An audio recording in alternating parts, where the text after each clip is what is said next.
Are you coming back to school with me?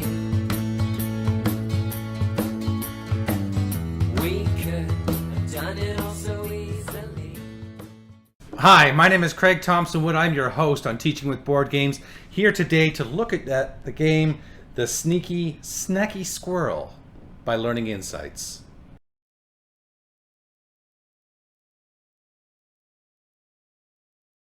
So the Sneaky Snacky Squirrel is a game which advertises a game of strategy for sneaky squirrels for 2 to 4 players ages 3+. So let's just jump right into the report card and let me tell you what I think. So looking at the number of players for Sneaky Snacky Squirrel, I'm going to give it a B. It plays between 2 to 4 players, which is the standard for me for a game, so that is the B. For learning for the game, I'm going to give it a C. There's really, aside from a little bit of fine motor control, some fine motor dexterity, and some simple color recognition, there's really nothing there. I mean, it's a little bit of turn taking and things like that, learning some of those social skills, learning how to lose well, because there's some things in here I'm going to talk about, which can really take some, can be difficult for the kids playing this. So I'll talk about that when we get to it, but overall I just think that there's really not a lot to it. I was actually hoping for more, so just a C. For fun, I'm going to give the game a C-. I think that there's a couple things in there which I'll talk about later that are really problematic for me. And basically the game is just hi-ho cherry-o reskinned as squirrels with acorns instead of just apples onto trees, or cherries I guess onto trees. And there's just things within this game that make it not fun, and so that's kind of problematic. I know my nephew loves the game, go figure, but I think there's better games that are out there, and I just think this one has a lot of things which I said are going to be problematic in my opinion. For time, I'm going to give the game a B-. It's not that it's a long game. It's not like it takes long to set up. It's the B- just because it has this one thing in it, and again I'll talk about it a little bit, but it can make the game extend indefinitely. I mean, it's not likely to happen, but it could happen. And so I mean, a game should play as long as you want it to play, and this game could be over very quickly, could take a very long time to play. It's kind of difficult to say, so I don't want to say B, but so B-. Yeah. So for cost, I'm going to give the game a B. I picked this one up from Toys R Us for $30, so not bad. I mean, for the game is actually bigger than I thought it was going to be, and when you get the pieces and components on the inside, I think that it's they are nice. The nice rubber acorns and the little thing that you grab the acorns with. So you have these plastic stumps that you're using for the game. You have this nice little acorn squirrel thing. He's like a pair of forceps or something. And you use that to pick up these rubber acorns. These acorns, yeah, they're like a hard rubber. And you're putting them into the stumps like that. So this is the manual dexterity part that I was telling you about. And then it's all printed on the inside to look like a tree. So that's part of the game. And then you have this spinner. Why do we still use spinners in games? So that's how that's the game there. So I mean, for what you're getting, I think it's good. It's just that a whole question, like I say, with the costs, like how much are you going to be playing it? I mean, kids still being young may be unaware of some of the things they may still want to play. Like I said, I know my nephew loved it, and like my nephew, he lost all his rubber acorns, and that's why they can't play the game anymore. But so provided you don't lose the acorns. I mean, the box is a nice sturdy box. The nice things here. This is a nice chunky squirrel forceps here. So overall, I mean, the quality of everything is really good. It's just my thing would be losing those pieces with somebody that young. So overall, I think the value is good, provided you're going to get your gameplay out of it. So let me take it to the table and I'll show you how the game is played.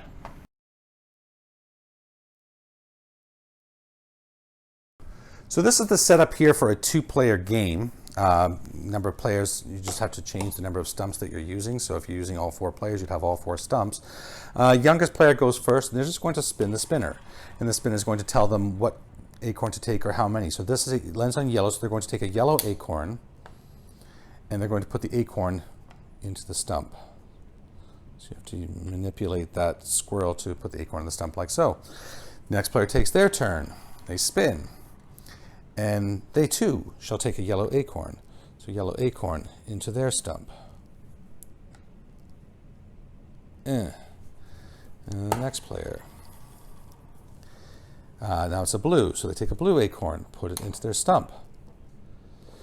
So now what I'm failing to see here is, where does the strategy come in? I thought maybe with a strategy that maybe there would be multiple colors in here of this things, and so if you got like a 1 or 2, because you take 1 of any color, 2 of any color, that maybe then there'd be some strategy as to which ones you're choosing to maximize probabilities. Well, again, I know it's only for 3-year-olds and everything, but still, don't call it a strategy game when there is actually no strategy. The only strategy I could think of is if there's multiple players, which one are you going to steal it from?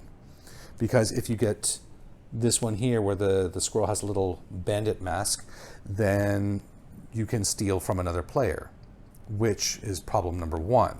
So I know, like when I was young, if we were playing a game and somebody stole from me, I mean, immediately that's grounds for tears for me. I mean, I would have started crying. And I know it's good to get the kids to learn not to cry and not to, to learn to lose and everything, but that's just potential right there. The second one is this one right here, this wind. What does the wind do? Well, let's just say you have all your things, you just need 1 more acorn. No, you get the wind, you know what happens? All your acorns get blown off your stump and you have to start all over again. So this is what I'm saying. So 1 for the kids, it's going to be the potential for tears, for upset.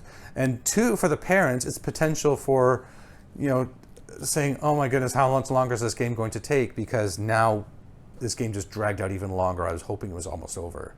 So it's an activity for the kids, and if they're enjoying it, then great. But to me, I just don't see anything in it that is really sort of, what it's saying is like I said, a whole reskinning of Hi Ho Cherry-O. So if you were one of those people who watched my Hi Ho Cherry-O video and said, oh, I remember that game, I really loved it. Well, hey, then there's this one for you. It's the same thing, just with squirrels.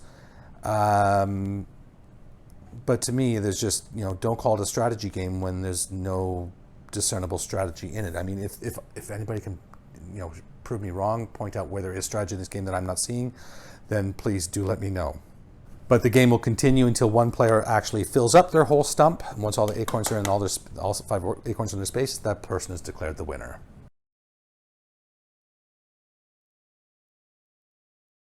So, Sneaky Snacky Squirrel. Do I recommend it?